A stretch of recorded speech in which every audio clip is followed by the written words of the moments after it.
ശ്രീ രമേശ് ചെന്നിത്തല, അങ്ങേക്ക് 10 minute. Sir, ഞാൻ ഈ ധനാഭ്യർത്ഥനകളെ എതിർക്കുകയാണ്. സാർ, സംസ്ഥാനത്ത് ഒരു ഭരണമില്ലാത്ത അവസ്ഥയാണ്. സാർ, ഇത്രയും നിറംകെട്ട ഒരു ധനകാര്യ വകുപ്പും അതിൻ്റെ പ്രവർത്തനവും ഞങ്ങൾ ആദ്യമായിട്ടാണ് സാർ കാണുന്നത്. സാർ, IAS ഉദ്യോഗസ്ഥന്മാർ മതാധിഷ്ഠിതമായ വാട്സാപ്പുകൾ ഉണ്ടാക്കുന്നു. മറ്റൊരു IAS ഉദ്യോഗസ്ഥൻ ചീഫ് സെക്രട്ടറിക്ക് നോട്ടീസ് അയക്കുന്നു. പോലീസ് തലപ്പത്തുള്ള IPS ഉദ്യോഗസ്ഥൻ RSS മേധാവിയെ കണ്ട് ഉപദേശം തേടുന്നു. സാർ, IPS തലങ്ങളിൽ ചേരിപ്പോര് രൂക്ഷമാകുന്നു. IAS ഉദ്യോഗസ്ഥന്മാർ കേന്ദ്ര സർവീസിലേക്ക് ചേക്കേറാൻ കാത്തു നിൽക്കുന്നു. സാർ, സിവിൽ സർവീസ് ബോർഡിൻ്റെ ഉത്തരവുകളോ ശുപാർശകളോ അംഗീകരിക്കുന്നില്ല എന്ന് പറഞ്ഞുകൊണ്ട് ക്യാറ്റിൽ പോയി മുഖ്യമന്ത്രിയുടെ ട്രാൻസ്ഫർ ഓർഡറിന് സ്റ്റേ വാങ്ങിക്കുന്ന IAS ഉദ്യോഗസ്ഥന്മാർ. സാർ, ഇന്നത്തെ പത്രം ഒന്ന് വായിക്കണം. നടക്കുന്നില്ല ഒന്നും. കേരളത്തിൻ്റെ മുഖ്യമന്ത്രി ചീഫ് സെക്രട്ടറിയോട് പറഞ്ഞതാണ്, ഞാൻ പറയുന്ന തീരുമാനങ്ങൾ പോലും കേരളത്തിൽ നടപ്പാകുന്നില്ല. സാർ, തൻ്റെ രോഗ തീരുമാനങ്ങൾ പോലും നടപ്പാകുന്നില്ല. സാർ, മോന്തായം വളഞ്ഞാൽ കഴുക്കോലും വളയും. സാർ, സംസ്ഥാനത്ത് സർക്കാരിൻ്റെ ജീർണത ഉദ്യോഗസ്ഥന്മാരിലേക്കും പടർന്നു പിടിച്ചിരിക്കുന്നു എന്നുള്ളതാണ് ഇതിലൂടെ കാണാൻ കഴിയുന്നത്. സാർ, ലഹരി മാഫിയ ഗുണ്ടകൾ കേരളത്തിൻ്റെ സാമൂഹ്യ ജീവിതത്തെ താറുമാറാക്കിയിരിക്കുന്നു. പ്രതികൾക്ക് കണ്ണുമടച്ച് ജാമ്യം കൊടുക്കുന്ന ന്യായാധിപന്മാർ, ഗുണ്ടകൾക്കും ക്രിമിനലുകൾക്കും സംരക്ഷണം നൽകുന്ന സർക്കാർ ഈ നാടിനെ അരാജകത്വത്തിലേക്ക് എത്തിക്കുന്നു. ദൈവത്തിൻ്റെ സ്വന്തം നാടിനെ ചെകുത്താൻ്റെ നാടായി മാറ്റാൻ ഈ ഭരണകൂടം ശ്രമിക്കുകയാണ്. സാർ, കൊടും ക്രിമിനലുകൾക്ക് വേഗതയിൽ പരോൾ, ജാമ്യം, പോലീസ് പ്രോസിക്യൂഷൻ തുടങ്ങിയവ ഒത്താശ ചെയ്തു കൊടുത്തുകൊണ്ട് ക്രിമിനലുകൾ നാട്ടിൽ വിലസുന്ന ഒരു സുവർണ കാലഘട്ടം. നെന്മാറയിലെ കൊലപാതകം, ഭാസ്കരക്കാരനവരുടെ കൊലക്കേസ് പ്രതിയെ ജയിലിൽ നിന്ന് വിമുക്തമാക്കാൻ വേണ്ടി ക്യാബിനറ്റ് എടുക്കുന്ന തീരുമാനങ്ങൾ. സർ, വാട്സാപ്പ് മെസ്സേജുകൾ. ഇന്ന് കേരളത്തിലെ ക്രമസമാധാനം പരിപൂർണമായി തകർന്നിരിക്കുന്നു എന്നുള്ളതിൻ്റെ ഏറ്റവും വലിയ ഉദാഹരണങ്ങളാണ് സാർ ഇതെല്ലാം. സാർ, ജനമൈത്രി പോലീസ് ആരംഭിച്ചത് കോടിയേരി ബാലകൃഷ്ണനായിരുന്നു. ഞങ്ങളുടെ കാലത്ത് ആ ജനമൈത്രി പോലീസിനെ മുന്നോട്ട് കൊണ്ടുപോയി. പക്ഷേ കഴിഞ്ഞ 10 വർഷക്കാലം ജനമൈത്രി പോലീസ് ഇല്ലാതാക്കി. ജനമൈത്രി പോലീസിനെ ജനവിരുദ്ധ പോലീസാക്കി മാറ്റാനാണ് ശ്രീ പിണറായി വിജയന്റെ ഗവൺമെന്റ് ശ്രമിച്ചത് എന്നുള്ളതാണ് സത്യം. സാർ, ഇന്ന് പോലീസിൽ 2 തരം നയമാണ്. CPM-കാരാണെങ്കിൽ ഒരു നയം, മറ്റുള്ളവരാണെങ്കിൽ വേറൊരു നയം.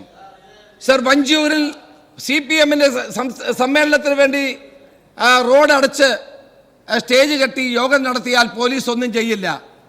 പാവപ്പെട്ട ആശാ വർക്കർമാർ അവിടെ പെരുമഴ വന്നപ്പോൾ ടാർപ്പൊളിൻ കെട്ടിയപ്പോൾ അപ്പോഴത് പുറത്താക്കി, അപ്പോഴത് അഴിച്ചു മാറ്റി. എന്ത് നിയമമാണ് സാർ ഇവിടെ? സാർ, പോലീസിനെ പരിപൂർണമായി രാഷ്ട്രീയവൽക്കരിച്ചിരിക്കുകയല്ലേ?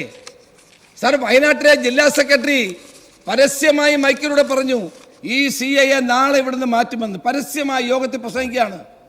അടുത്ത ദിവസം അദ്ദേഹത്തെ ഇടുക്കിയിലേക്കാണ് സാർ മാറ്റിയത്.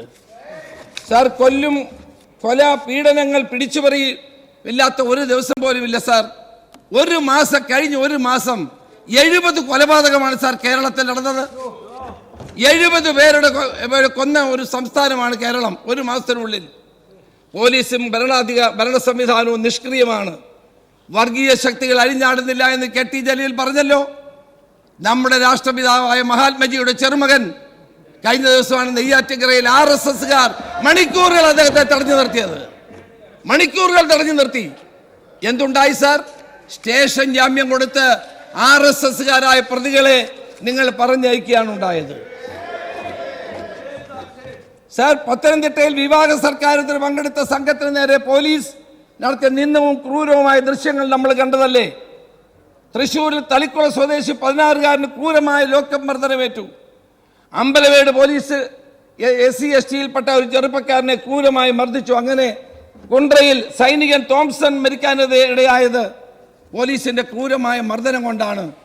സാർ, പറയാനാണെങ്കിൽ ധാരാളം ഇൻസ്റ്റൻസസുകൾ എനിക്കിവിടെ ചൂണ്ടിക്കാണിക്കാനുണ്ട്. സാർ, ഇതെല്ലാം പോലീസിന്റെ ഭാഗത്തുണ്ടാകുന്ന തെറ്റുകളാണ്.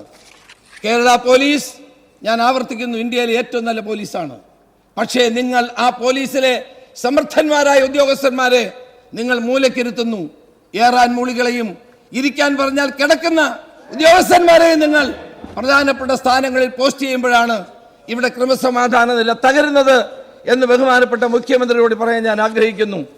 സാർ, 8 കൊല്ലത്തിനകം 130 പോലീസുകാരോട് ആത്മഹത്യ ചെയ്തു. സമ്മർദ്ദം കാരണമാണ്.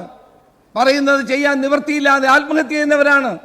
രാഷ്ട്രീയ സമ്മർദ്ദത്തിന്റെ അടിസ്ഥാനത്തിൽ കാര്യങ്ങൾ ചെയ്യാൻ കഴിയാതെ വരുമ്പോൾ രാജിവെച്ചു പോയവരെ ഈ പോലീസിലുണ്ടെന്നുള്ളതാണ് സാർ സത്യം.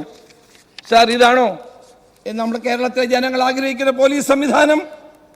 കേരളം ഭരിക്കുന്ന ഞങ്ങളാണെന്നും കളിച്ചാൽ തലശ്ശേരി സ്റ്റേഷനിൽ ഉണ്ടാകുകയില്ല എന്ന് CPM ഗുണ്ടകൾ ഭീഷണിപ്പെടുത്തി. അങ്ങയുടെ നിയോജക മണ്ഡലമാണ്, ഉത്സവത്തിന് നടന്ന സംഭവമാണ്. ആ പറഞ്ഞ നടപടി അക്ഷരം പ്രതി പാലിച്ചു സാർ. ആ 2 പോലീസ് ഉദ്യോഗസ്ഥന്മാരെ മണിക്കൂറുകൾക്കകം തലശ്ശേരി പോലീസ് സ്റ്റേഷനിൽ നിന്ന് മാറ്റുകയുണ്ടായി. സാർ, ഇതാണോ പോലീസ് നയം? ഇതാണോ പോലീസ് നയം? FIR എഴുതി വെച്ച വാചകമാണ് ഞാനിവിടെ സൂചിപ്പിച്ചത്. ഇവിടെ ഇതാണോ സാർ പോലീസ് നയം? ആന്റണി രാജു ഇവിടെ പറഞ്ഞു, നിർമ്മല സീതാരാമനെ മുഖ്യമന്ത്രി കണ്ടത് ഞങ്ങൾ വിമർശിച്ചുവെന്നും. കേരളത്തിൻ്റെ മുഖ്യമന്ത്രിമാരെ ഇതിനു മുമ്പും കേന്ദ്രത്തിലെ മന്ത്രിമാരും വലിയ വലിയ സീനിയർ ഉദ്യോഗസ്ഥന്മാരൊക്കെ വന്ന് കാണാറുണ്ട്. അതൊക്കെ ഔദ്യോഗികമായ നടപടിയാണ്. സാർ, ഞങ്ങൾ വിമർശിച്ചത് എന്താണ്? PRDയുടെ ഇത് ഞാനൊന്ന് വായിക്കാം. കേന്ദ്ര ധനവകുപ്പ് മന്ത്രി നിർമ്മല സീതാരാമൻ ന്യൂഡൽഹിയിൽ കേരള ഹൗസിൽ ഗവർണർ രാജേന്ദ്ര വിശ്വനാഥ് അർലേക്കർ, മുഖ്യമന്ത്രി പിണറായി വിജയൻ, സംസ്ഥാന സർക്കാരിൻ്റെ പ്രത്യേക പ്രതിനിധി പ്രൊഫസർ KV തോമസ് കൂടിക്കാഴ്ച നടത്തി. ബുധനാഴ്ച രാവിലെ 9:30 അനൗദ്യോഗിക സന്ദർശനമായിരുന്നു കേന്ദ്രമന്ത്രിയുടെ. കൂടിക്കാഴ്ചയ്ക്ക് ശേഷം പ്രഭാത ഭക്ഷണം കഴിച്ചാണ് കേന്ദ്രമന്ത്രി മടങ്ങിയത്. സാർ, എന്ത് അനൗദ്യോഗിക സന്ദർശനമാണ് സാർ കേരളത്തിന്റെ മുഖ്യമന്ത്രി ധനകാര്യമന്ത്രിയോട് നടത്തിയതെന്ന് നമുക്കറിയണ്ടേ? അത് ഗവർണറുടെ സാന്നിധ്യത്തിൽ. ഗവർണർ നല്ല മനുഷ്യനാണ്, പക്ഷെ ഗവർണർക്കൊരു രാഷ്ട്രീയമുണ്ട്. കേരളത്തിലെയും ഇന്ത്യയിലെയും ഗവർണർമാർ എപ്പോഴും ആ രാഷ്ട്രീയം ഉയർത്തിപ്പിടിക്കുന്നുണ്ട്. കേരളത്തിന് മുഖ്യമന്ത്രി പറയണം, മിസ്റ്റർ ചീഫ് മിനിസ്റ്റർ നിങ്ങൾ പറയണം, എന്താണ് നിങ്ങൾ കേന്ദ്ര ധനകാര്യമന്ത്രിയുമായിട്ട് എന്ത് ചർച്ച ചെയ്തു? PRDയുടെ ഈ പത്രക്കുറിപ്പിൽ അതില്ല. PRDയുടെ പത്രക്കുറിപ്പിൽ നിങ്ങളിത് പറയുന്നില്ല. ധനകാര്യ വകുപ്പിന്റെയും കോർപ്പറേറ്റ് അഫയേഴ്സിന്റെയും മന്ത്രിയായ നിർമ്മല സീതാരാമനുമായി നിങ്ങൾ എന്ത് അനൗദ്യോഗിക ചർച്ചയാണ് നടത്തിയത്? അത് കേരളത്തിലെ ജനങ്ങൾക്ക് അറിയാനുള്ള അവകാശമുണ്ട്. മാത്രമല്ല സാർ, ഞങ്ങൾക്കൊക്കെ ഞാൻ പാർലമെന്റ് അംഗമായിരുന്ന ഒരാളാണ്. ഞങ്ങൾ പണ്ട് AK ആന്റണിയും K കരുണാകരനും മന്ത്രിമാരായിരുന്നപ്പോൾ ഞങ്ങളുടെ പാർട്ടിയിലെ മന്ത്രിമാർ കേന്ദ്രമന്ത്രിമാരായപ്പോഴാണ് അവർ വന്ന് കാണുന്നത്. ഇത് BJPയിലെ 3ാം സ്ഥാനത്ത് വഹിക്കുന്ന ധനകാര്യമന്ത്രി കേരളത്തിൻ്റെ മുഖ്യമന്ത്രിയെ അവിടെ വന്ന് കാണണമെങ്കിൽ അതും അനൗദ്യോഗിക സന്ദർശനം നടത്തുമ്പോൾ അതിനകത്ത് രാഷ്ട്രീയം കാണുന്നതിൽ എന്താണ് സാർ തെറ്റ്?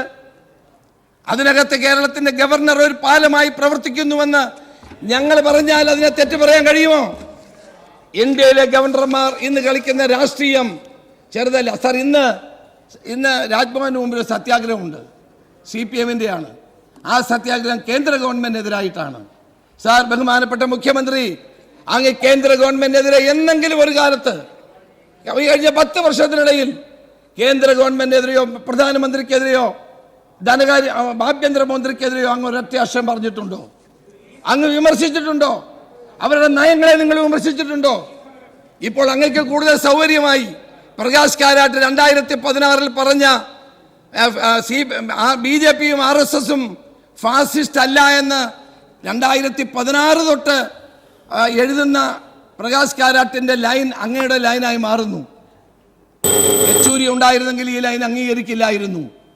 ഇന്ന് ദേശീയ തലത്തിൽ ഇന്ത്യ മുന്നണിയോടൊപ്പം നിൽക്കുന്നുവെന്ന് അഭിമാനിക്കുന്ന നിങ്ങൾ കേരളത്തിൽ BJPയുമായി കൈകോർത്ത് പിടിക്കാൻ ശ്രമിക്കുന്നതിന്റെ റിഹേഴ്സലാണ് ഡൽഹിയിൽ നടന്നത് എന്ന് പറയേണ്ടിയിരിക്കുന്നു. ആ റിഹേഴ്സൽ കേരളത്തിലെ ജനങ്ങൾ അംഗീകരിക്കാൻ പോകുന്നില്ല. BJPയുമായി കഴിഞ്ഞ നിയമസഭാ തെരഞ്ഞെടുപ്പിൽ 69 സീറ്റുകളിൽ ധാരണയുണ്ടാക്കി തുടർഭരണമുണ്ടാക്കിയ നിങ്ങൾ ആ സാഹചര്യം ഇനി ഉണ്ടാക്കാമെന്ന് നിങ്ങൾ വിചാരിക്കേണ്ട. കേരളത്തിലെ ജനങ്ങൾ വിഡ്ഢികളല്ല എന്ന് തെളിയിക്കാൻ പോകുന്ന ഒരു കാര്യമാണ്. സർ, ഞാൻ ദീർഘമായി സംസാരിക്കുന്നില്ല. ഇവിടെ ഒരു കാര്യം കൂടി പറയുന്നു. മിസ്റ്റർ ചീഫ് മിനിസ്റ്റർ, അങ്ങയെ സംബന്ധിച്ചിടത്തോളം അങ്ങ് പറയണം, കേരളത്തിന്റെ ചരിത്രത്തിൽ ഇതുപോലെ അക്രമങ്ങളും കൊലപാതകങ്ങളും നടന്ന കാലഘട്ടം ഉണ്ടായിട്ടുണ്ടോ?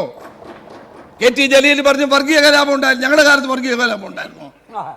ഞങ്ങളുടെ കാലത്തും ഇവിടെ പാളയം പള്ളി ഉണ്ടായിരുന്നു. ഞങ്ങളുടെ കാലത്തും ഇവിടെ തൊട്ടപ്പുറത്ത് ഗണപതി ക്ഷേത്രം ഉണ്ടായിരുന്നു.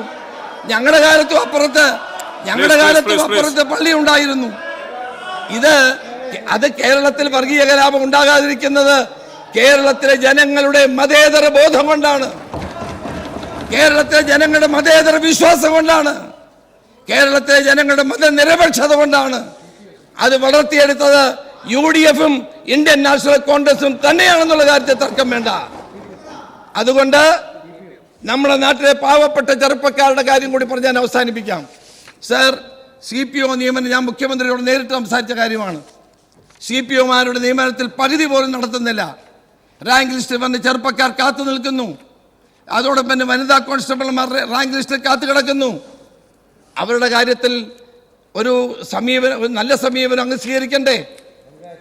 വനിതാ SIമാരുടെ കാര്യത്തിലുണ്ട്. റാങ്ക് ലിസ്റ്റിൽ പേര് വന്ന് 1 വർഷം മാത്രം റാങ്ക് ലിസ്റ്റ് നിൽക്കുന്ന സാഹചര്യത്തിൽ അവരിൽ കുറേ ആളുകളെങ്കിലും നിയമിക്കാനുള്ള നടപടികൾ കൂടി സ്വീകരിക്കണമെന്ന് ഞാൻ അഭ്യർത്ഥിക്കുന്നു. സാർ, കേരളം കണ്ട ഏറ്റവും ദുർബലമായ ആഭ്യന്തര വകുപ്പിന്റെ ഈ ധനാഭ്യർത്ഥനകളെ ഞാൻ ശക്തമായി എതിർക്കുന്നു സാർ.